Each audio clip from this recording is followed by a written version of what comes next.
嗱，浸開啲蝦米啦，咁之後咧就將啲水晾出嚟，之後就將啲蝦米執入去個冰格度啦，之後就淋啲水上去，將啲蝦米水淋上去。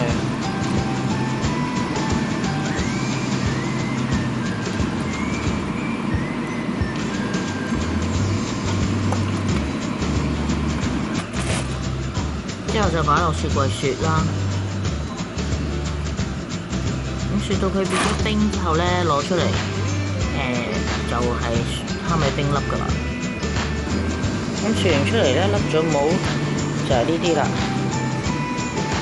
就係呢啲蝦米冰粒啦。咁我哋炒菜啊、食粉絲湯啊，隨時就係我所謂嗰啲蝦米冰粒就係呢啲啦。咁入邊都有瑤柱冰粒啦。